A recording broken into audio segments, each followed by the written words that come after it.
Here's what's coming up in episode 191, The Return of Carole J. Obley.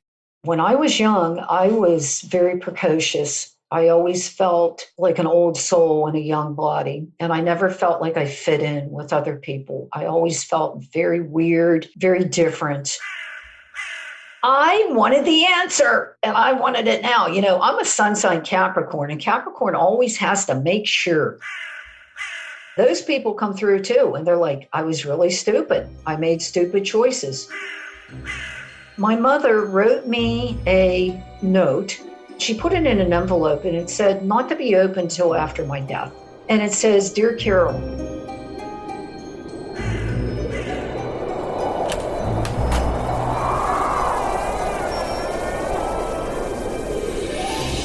welcome to the Big Seance podcast. I'm Patrick Keller of BigSeance.com, and this is a place for an open discussion on all things paranormal, but specifically topics like ghosts and hauntings, paranormal research, spirit communication, psychics and mediums, and life after death. So basically, anything that pops up in my paranormal world. The candles are already lit, so you might as well come on in and join the seance. Hi, friends. Can I ask you for a tiny little favor? Do you like this show? Do you have a favorite episode, maybe? Well, I'm willing to bet that you have a friend or two who might benefit from some additional Paranerd content in their lives. Well, would you consider sharing the podcast with a friend? Or even on social media? That would be great. And you could even reach out and tell me who you shared it with if you want. And consider inviting them to the Big Seance Parlor on Facebook as well. You totally rock. Now, back by popular demand, here's a brand new conversation with Carole J. Obley. And whatever you're drinking, get it poured.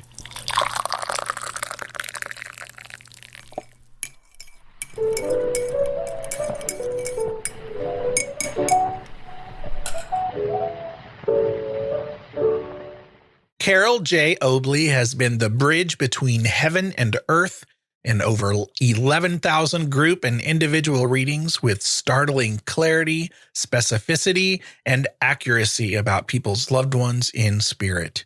Names, descriptions of loved ones' personalities, and uncanny validating details about you and your family's lives, as well as grief support and teachings about the afterlife are typically delivered in her readings. She has trained with some of the top mediums today, including Janet Nohavik, John Holland, and Sharon Klingler. Heartfelt and compassionate in her approach, Carole is also well known for her practical, down-to-earth guidance and insight into life issues such as relationships, career, and finance. Through her inspiring books, CDs, media work, seminars, and workshops, Carole has touched thousands, helping them to move through the grieving process more easily and, importantly, to open their hearts and minds to the divine within. After experiencing a session, many people comment on how much lighter and more connected they feel, renewed by the power of love and comforted by the confirmation that death does not separate us from those we love. Carole's passionate intent is to use her talents to mirror the divine essence of others, thereby empowering them to reach for the stars in all avenues of their lives. Because she ardently believes that each person has the ability to connect with the voice of God within by accessing intuition, Carole has created 3 levels of intuition development, which she teaches in fun-filled, affordable weekend intensives. She loves to teach and share many of the easy-to-apply techniques she personally utilized to develop her own abilities as a medium. Workshops and virtual mediumship programs are offered through the Zoom platform throughout the year. To receive up-to-date news and workshops, virtual mediumship programs, media appearances, and more, please follow Carole's page on Facebook. And you can visit her website at soulvisions.net. And I am so excited to welcome Carole back because it has been since episode 27, which we were just talking before. To me, that feels like forever because that was so early in my podcast journey. And I had fun listening back to our first episode today, but that was in 2015. And then we talked about her book, Soul to Soul Connections. And we, talked about past lives and reincarnation. We talked about addiction and recovery, and a lot of interesting conversation about the 12 steps that you could use in spiritual growth. We have talked about what happens when we die. And I remember having an aha moment. I don't know if you remember this, but you talked about practicing mindful meditation and a timeless state because it allows us to practice for the afterlife. And I was like, shut up. That is such an interesting concept to practice that timeless state for the afterlife. But anyway, it was recommended to me by a listener, Kevin Gilbert, who thinks you're fabulous. He said, hello, why have you not had Carole J. Obley back on the show? And I said, I'm emailing her right now. So welcome to the Big Seance Parlor again, Carole J. Obley. Thank you, Patrick. It's great to be back. And thanks for that reminder of what we talked about 6 years ago. The 12 steps and entering into that timeless space and all good stuff. Yeah. You're a joy to connect with, by the way. I love your personality. Oh, thank you. It's all just nerdiness is all it is. That's the secret. Spirit has a sense of humor.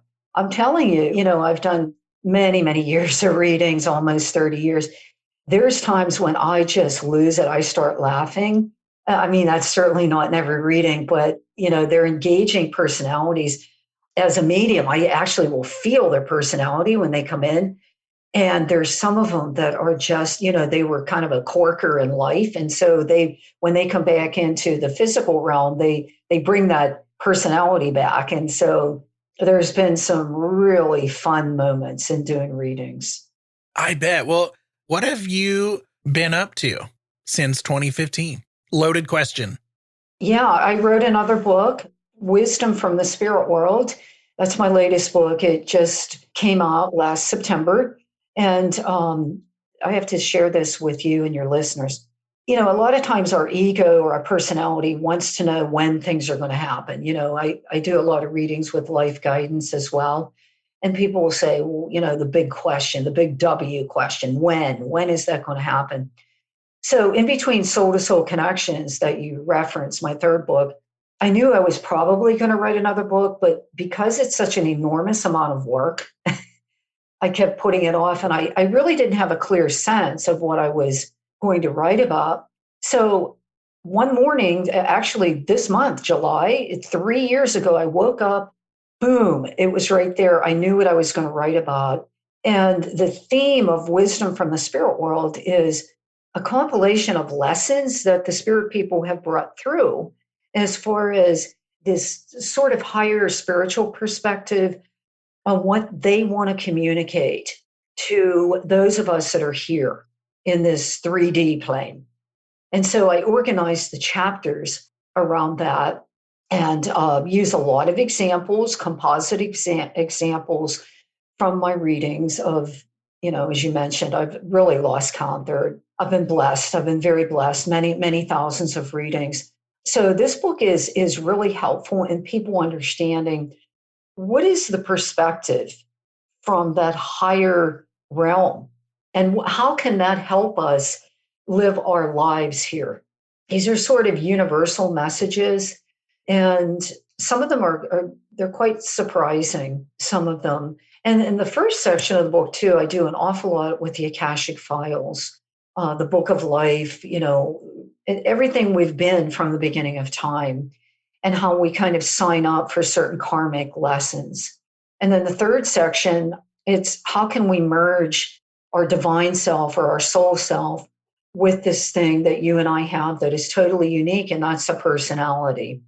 And how can we merge those so that we can serve and contribute to the world and help others through our personality. So I've been busy with that. Been doing a lot of course, writing a book, it's at least a year and a half, sometimes a 2-year endeavor of constant, being at the computer. And then you go into the last phase, and that's promotion.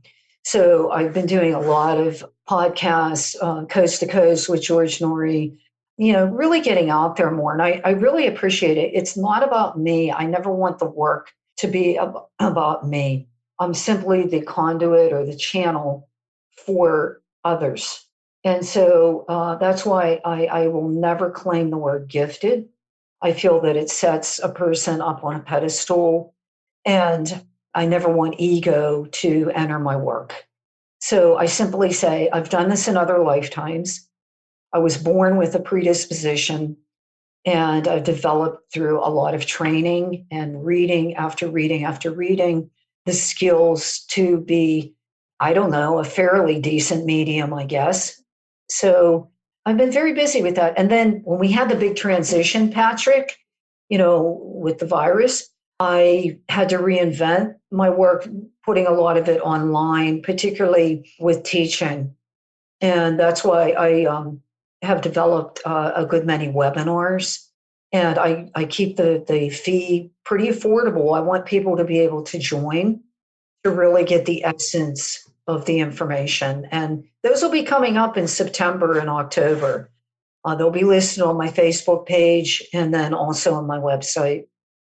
What I am curious about, in our last episode with you, we talked really at the beginning about when you started finding your, well, I know I'm not supposed to use the word gift, but who was Carole J. Obley before all of that? And you talked about having a predisposition growing up. What were some of the signs? What were some of the experiences that you had when you were younger that kind of led to that?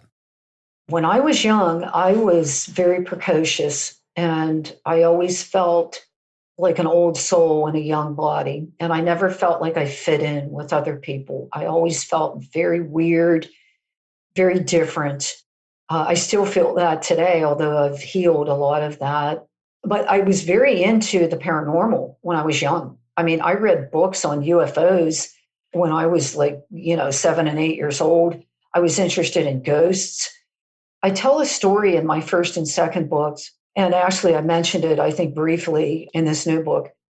I was a little girl, and I was with my father's mother, who I loved dearly, and she loved me. And she actually came back in a dream visitation. It blew me away. I will never forget it. I wrote about it in Soul to Soul Connections. It was very real. She was there. Anyway, we would walk through a graveyard right by her house to get to a place we would go to in the summertime. We would walk. There was a little penny candy store. And so we'd walk through this, and it was a Catholic. A lot of Catholics were buried there. And anyone who knows about Catholic cemeteries, they would put photos on the gravestones. And I remember letting go of Grandma's hand, and I would walk over, and I would stand and gaze at these tombstones. And some of these were quite old. I mean, the person died in the 20s or 30s, 1920s, 1930s. And some of them were children. And I would look at these photos, and I would think to myself, where is that child now? Where did they go? And then I started getting into questioning, do they know I'm standing here on their grave? And why would God cause a child to die? And so I had all of these questions. When I said I was precocious, I truly was. I was always asking why, or what is this, or what happens underneath the surface. I wanted to know what was going on underneath what I could see with my physical eyes, or hear with my physical ears, or my knowledge. I wanted to know what's hidden underneath that. So, and I'm very studied in astrology. I've studied it for many years. I continue to study it. I actually do charts for people. But the Scorpio energy, Scorpio is about digging underneath the water, digging underneath the surface. And so I always sort of had that desire to know. I read books on the Bermuda Triangle. I was fascinated with ghosts. and the spirit and materializations, like in the old days of mediumship, when the legitimate mediums would produce ectoplasm from their mouths. Now, there was a lot of fraudulent mediumship during the Victorian age and the early 1900s too, but I would pore over these books. And from the time I was little, I would read. My mother read to me, Dr. Seuss and Curious George books. And then I went into the Bobbsey twins and all these other books. But I was always interested in absorbing as much knowledge as I could. But with the paranormal, I've had a thirst for it. And when I first entered onto the pathway about 30 years ago, I read every book I could get my hands on about metaphysics, about hands-on healing, about energy healing, about, mediumship, the chakras, the energy centers in the body, all of that kind of stuff. And I was running a business, Patrick, at the time. It was a combination laundromat and dry cleaning business. And overnight, it burned. And I got a call at 4:00 in the morning to come to this business and better get down here. The place is on fire. And so I, threw on clothes and got in the car and went down there, and I wasn't able to rebuild. Long story short, I was left directionless for about a year. I had no clue what I was going to do with my life. And unlike other mediums, I didn't start when I was really young. This was when I was in my mid-30s. So within that year's time, I got a phone call from a friend who's no longer with us. She was actually killed on her way to my house, which was very tragic. But anyway, she told me to come to a metaphysical center and near a small town where I live. And so I resisted that for some time. And then I finally went. And from there, everything just, mushroomed into the path, just opened up. And I took a lot of training. I did a decade of hands-on healing, volunteer. And then I really became immersed in speaking mediumship. And I've also studied the tarot for many years. I know the cards like the back of my hand, numerology. So the whole gamut. And that's my story. I really, I've heard a lot of medium stories, and a lot of us have had these sort of catastrophic events that have occurred that preceded this spiritual opening. And one of my mentors, John Holland, he was in a serious car accident. And I think he actually had a near-death experience. And when he returned, he found this ability of being, very mediumistic and so forth. So I think that anybody who does this work, you really shed the skin, you really become transformed in your basic orientation in the world. It can't help but change you into, in my case, a much more compassionate individual, a much more free-thinking person. I do readings for people from all walks of life, at this point, even out of the country, internationally. And the one thing that unites all of us is that we are all spirit.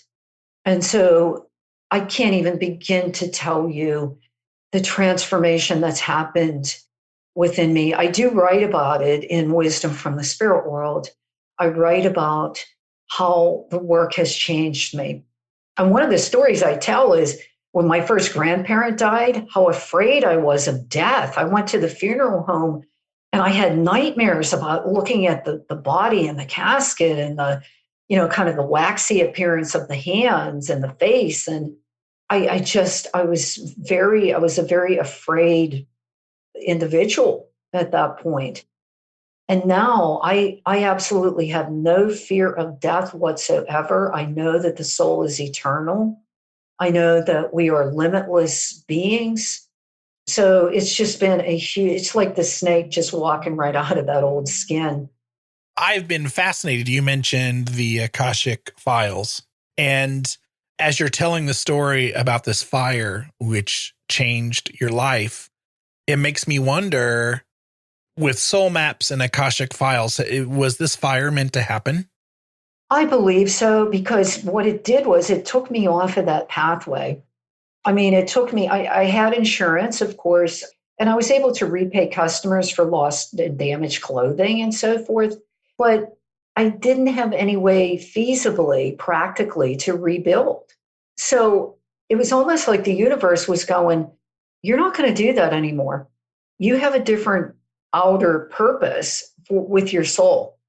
And Patrick, if somebody would have told me at that time, if I go back 30 years, if somebody would have said, you're going to be on national radio, you're going to be doing interviews on these podcasts, you're going to write books, you're going to do thousands of readings, I would have thought they were absolutely insane, because I absolutely did not have any inkling.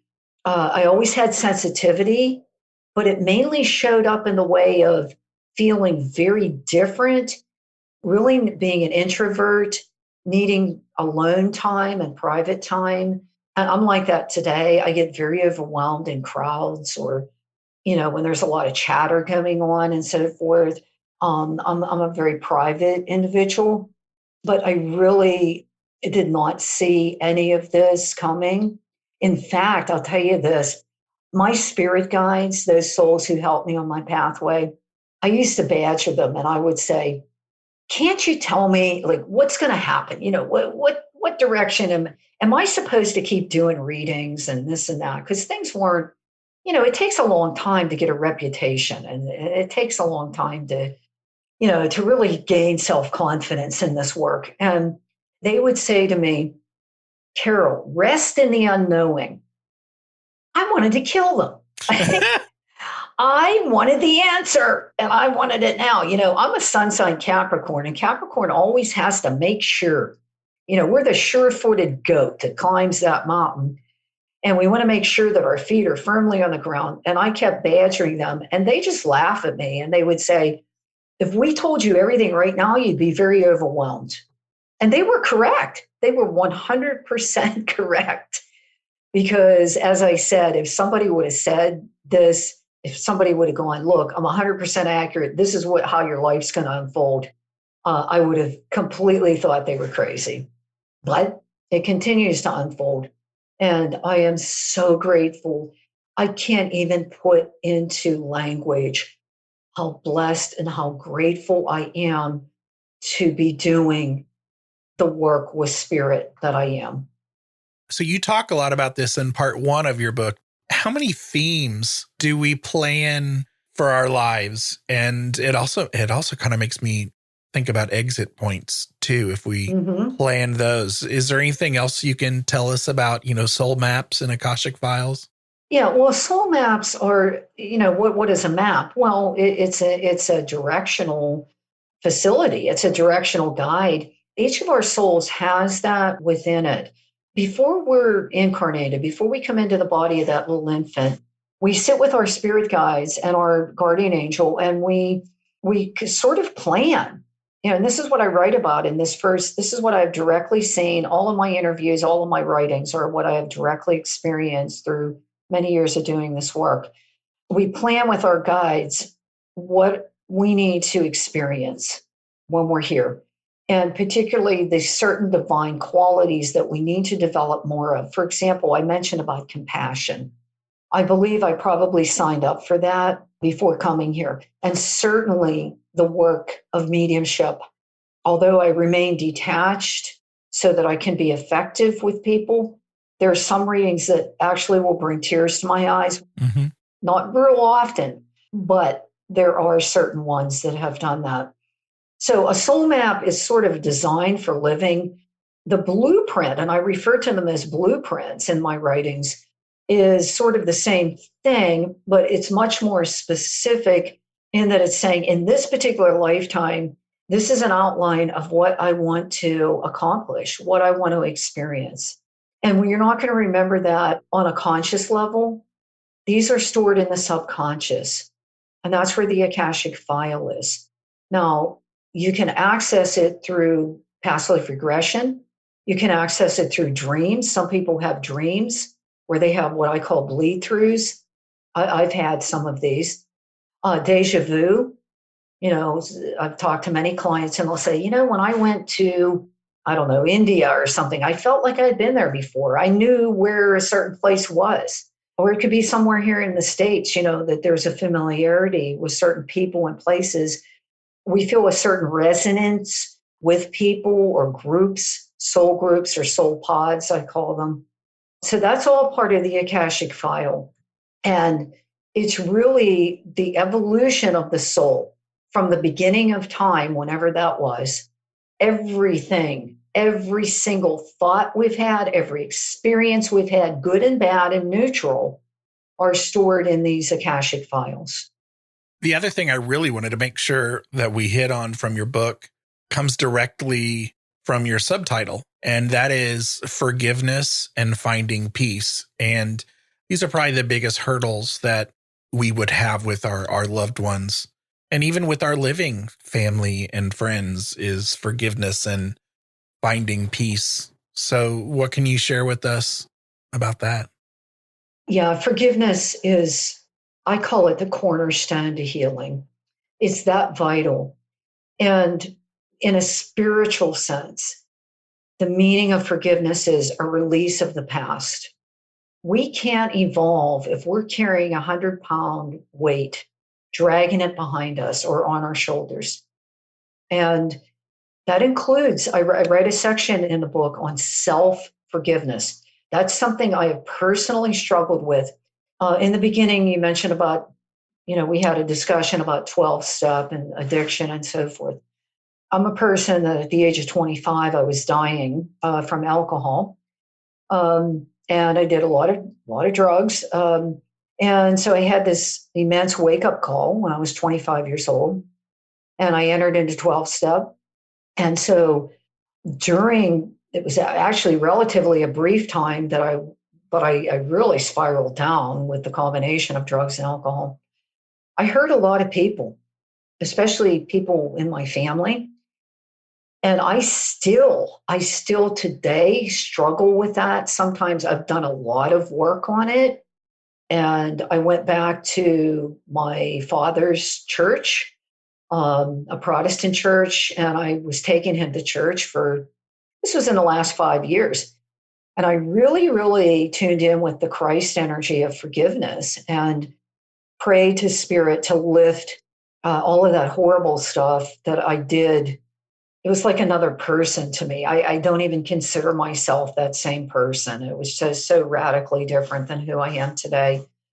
But I really prayed for the Christ energy, the universal Christ within each person, to lift that from me. And so forgiveness is about a release of the past. And it doesn't necessarily mean that we're going to okay and approve of what someone did, even ourselves, like, oh, that was fine that I did that, so I'm just going to forgive myself. It means, no, I'm reinventing myself and I'm not going to react or act in that pattern any longer. So my true meaning for me of spiritual forgiveness is knowing that we can constantly make different choices. And by the way, that's one of the lessons from the spirit people. The power of choice determines the quality of our lives. And you and I and every person has the ability to choose. We all have that ability. That is a gift of free will. What about when we are forgiving someone else?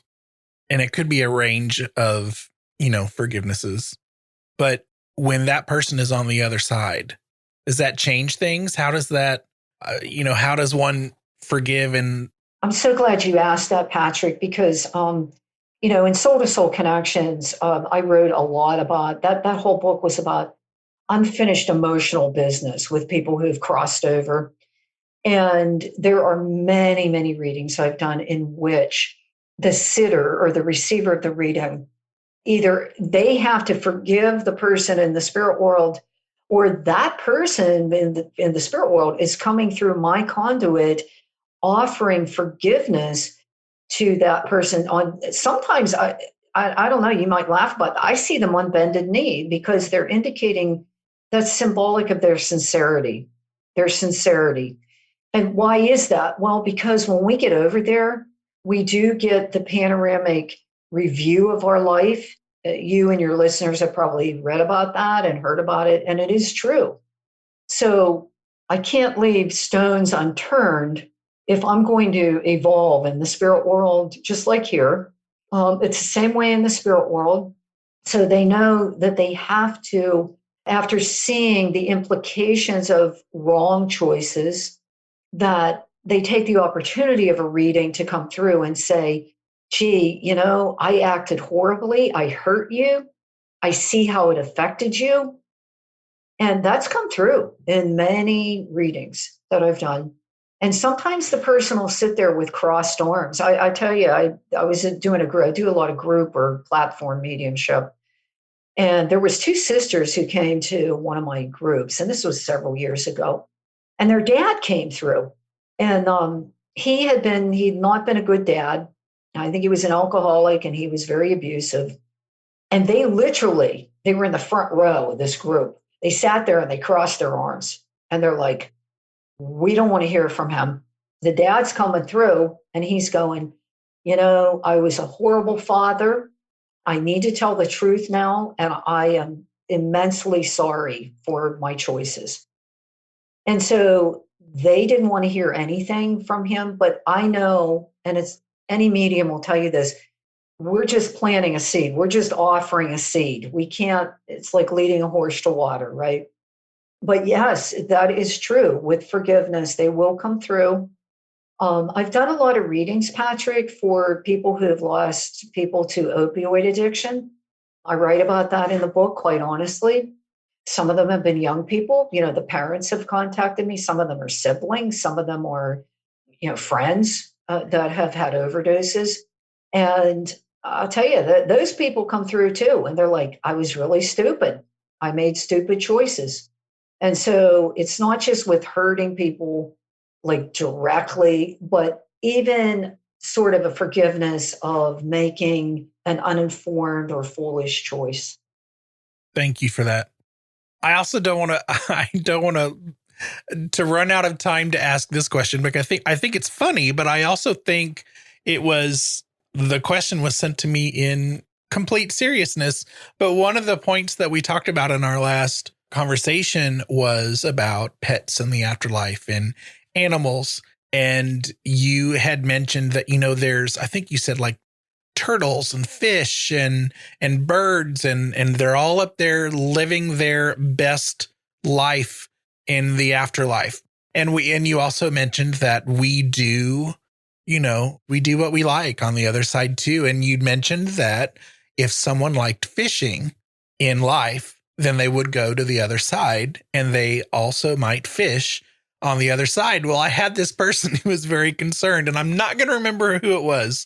I'm totally not going to remember who it was, but they sent me an email a couple of years ago and said, I want you to ask Carole, what about the afterlife of the fish? Does that seem fair that the fish gets hunted on the other side? And so can you explain that and make us feel better about that? Actually, that's a very appropriate question for me, because I am a very strict vegetarian and vegan, and I do not eat fish. If you have to kill it, I don't eat it. So I understand that. The difference is the fish isn't actually dying when you would catch it in the spirit world. It's more of sort of the act or the thought of doing that. So you're not actually killing because there's not a body. So that's how that would be. I can tell you 100% that animals do go to the spirit world. I have done many, many, many readings that dogs and cats and turtles and horses have come through. I even did one years ago, a smelly goat came in. And I love goats, but I could smell him. That's called clairgoustiance, by the way, smelling or tasting. For example, if somebody was a heavy drinker or smoked cigars, I will actually smell that sometimes, or I will taste the alcohol. But yeah, everything is alive. It's the same way as here. If you want to understand God or spirit, I call what people call God, I call that spirit. Turn to nature and turn to animals, because they are very pure. It is very pure. Animals do not have an ego. They exist. It's always right now. I believe they are superior to us spiritually. They just emanate a presence. And presence is what? It's spirit. So, yeah, we're not actually killing a fish when we would go over there and do that. So I hope that person's still listening. And we can have our animals there too. There's many readings I've done, and the person will say, "Oh my gosh," I'll describe a dog because we know animals don't have verbal language, so they usually use clairvoyance or seeing pictures to communicate through.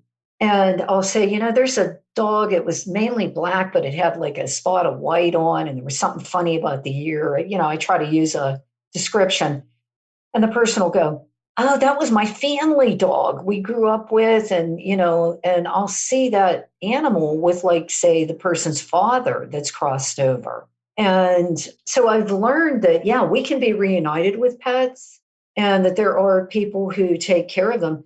They also go in their perfect spirit body. And for anyone who's listening who has lost a beloved companion or pet, they're not suffering anymore. It's just like with us. They become like a puppy again or a kitten again, and they will come back and visit us. I've had personal experience with that of my pets coming back, and I know a lot of clients have too. I am wondering what the connection is like for you and your loved ones, and what wisdom you do. You have examples of wisdom you have gotten from your loved ones on the other side? Yeah, came to me very unexpectedly. My mother passed. She's been in spirit about 16 years next month. And I was laying in bed one day and I heard in my head, which is called clairaudience, I heard in my head, "Carole, you'll never believe how beautiful it is here." And it was my mother's voice. And it brought tears to my eyes because I know she's right. I mean, I know that resonates with me. It wasn't just something I was imagining. Patrick, I've been very blessed to have glimpses into the spirit world through clairvoyance. And I can tell you that it is a very beautiful place.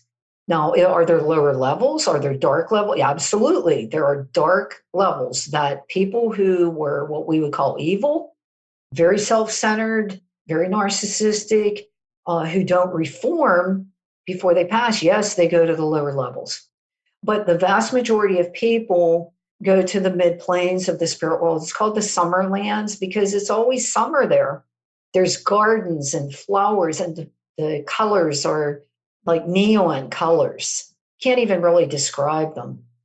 So it is a place of peace. I've seen beautiful, like weeping willow trees by still water and just the most exquisite landscapes that you could imagine.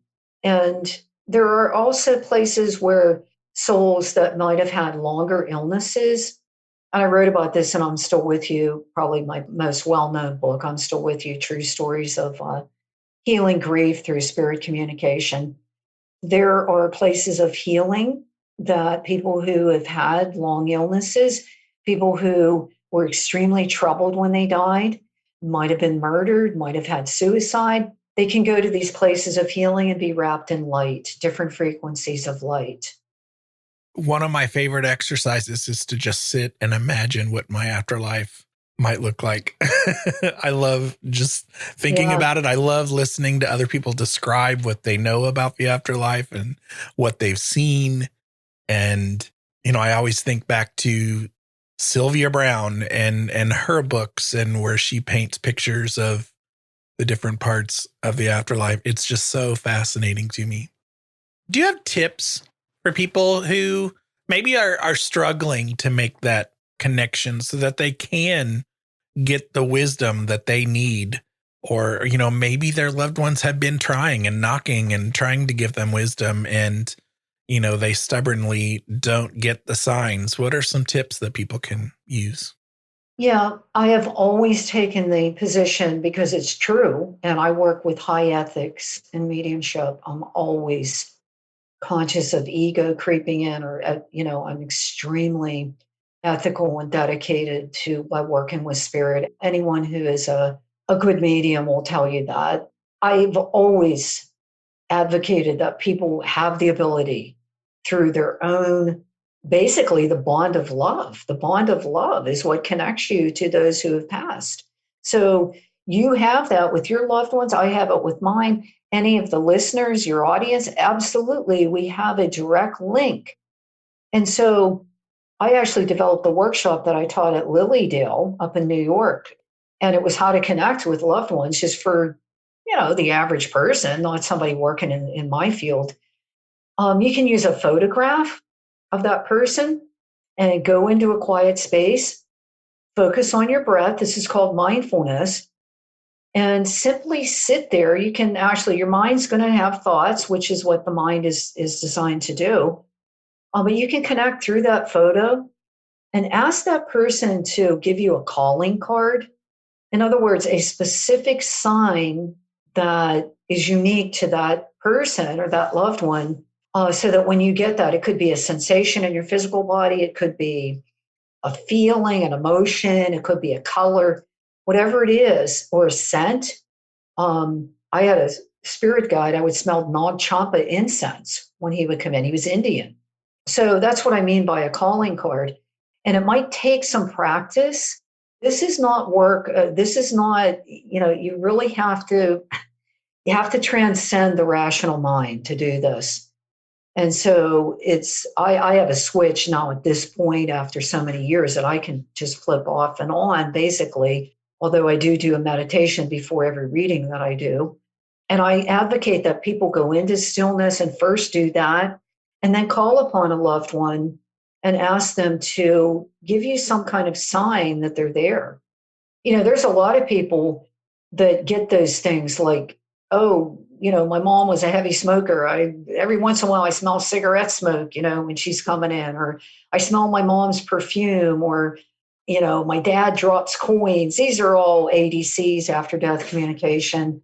That term was first coined by Bill Guggenheim in his book, Hello from Heaven. So you can get those sorts of messages too. But the main way you're going to feel spirit is through your own intuition.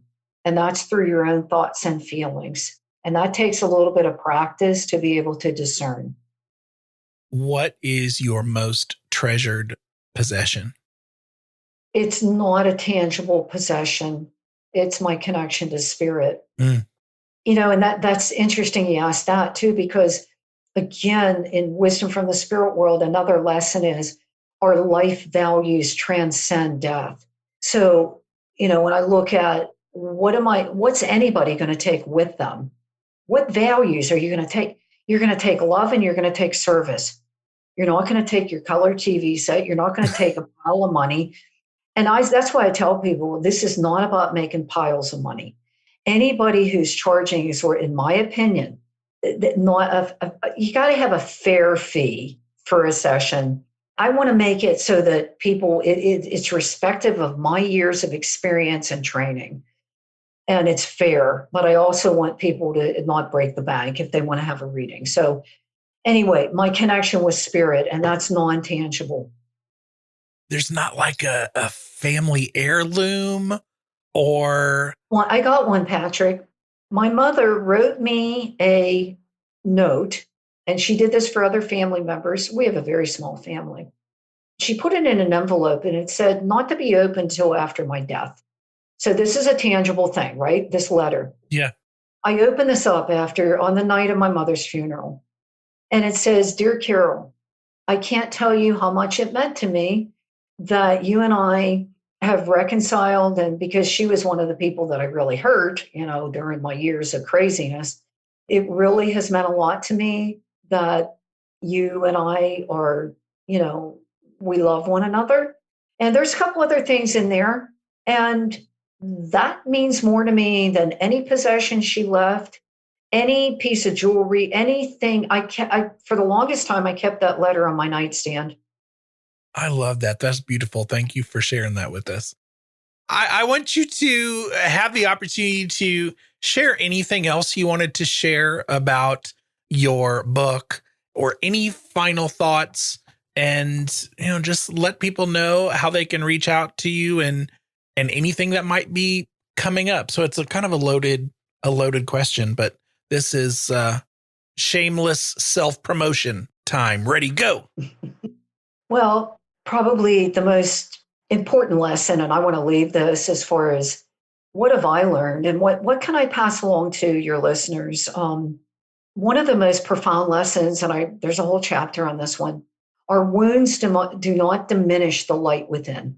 So anything that you and I or anyone else has done can never extinguish the inexhaustible love of spirit that is within us. And to be very cautious, and please do not fall into the trap of victimhood. There's many people I see, well, it's always been like this. I had a horrible childhood, or this happened. I've had 5 terrible marriages. And so that defines me. And those are wounds, what we would consider wounds, or addiction. There's been many readings. It's run like a pattern, a karmic pattern through the family. That does not diminish the light, the unimaginable, I can't even conceive of the love of spirit that spirit has for each of us. So I'm going to leave the audience with that, and to think about and to know that nothing in your past, nothing that you carry can separate you from the love of spirit. I have webinars coming up, and one of them actually is going to be basic intuition development. It's going to be very for beginners. It's going to be for people who want to know, how can I, visualize, how can I do, and I have specially designed exercises to help people get beyond the rational brain. And we're going to talk about the inner senses, what they are, how to recognize them. I will have mediumship development, intensive 6 weeks development of mediumship. That's going to be in the wintertime. You can find all of these, including I do Zoom messages, and for $25, and I'm limited to 20 people. And I'm starting to do those once a month. And it's really cool because I have a small group through Zoom, and the messages are mind-blowing, and the healing. The last one that I had, there was just really strong evidential messages for people in there. They really seem to really get a lot from it. Those are monthly, and you can find all of this on my website, soulvisions.net. Also, I post every single thing I do, including all the podcasts that I do. Facebook.com/soul medium. That's the word soul, SOUL, plus the word medium. Facebook.com/soul medium. And I post every single thing there. I'm very active on the page, so you're not going to wait for days for an answer. Even if you email me, I believe every single person is important that seeks some sort of healing or a reading. So I've always vowed to do that. You are fabulous. And the book is Wisdom from the Spirit World, life teachings on love, forgiveness, purpose, and finding peace. You rock, Carole J. Obley. Thanks for being here again. Thank you so much for having me. I've had a fun time with you. You're a great interviewer. Thank you. I told you before we even started recording that I remember I couldn't see your face last time because we just used the phone. And, now in this new Zoom world, I get to see your face while I'm talking to you for the first time. I know, it's great.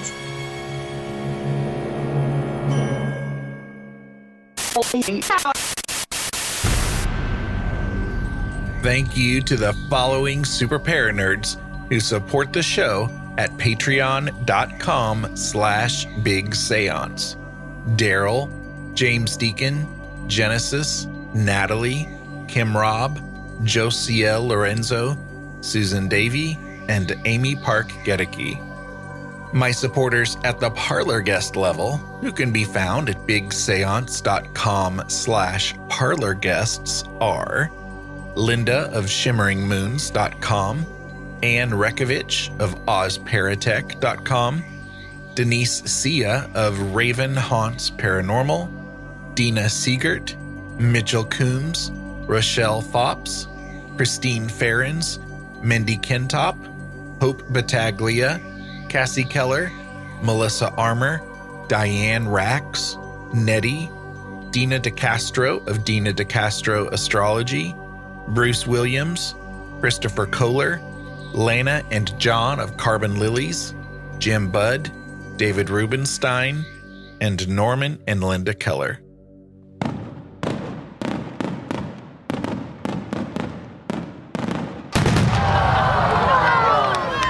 That sound you just heard was the above and beyond there's not even a category for your level of support fireworks display, because a sixth person has joined a special group of listeners who support the show at the $10 level. And that is Peggy Haken. She's, of course, joining Glenna Becker, Steve Skinner, Kevin Gilbert, AJ Meredith, and James Wilfong. So thank you, Peggy, Glenna, Steve, Kevin, AJ, and James. And thank you, Paranerds. For show notes, including links to anything we may have mentioned in this episode, visit bigseance.com. And you can continue the discussion and hang out with a great community of Paranerds by joining us in the Big Seance Parlor on Facebook.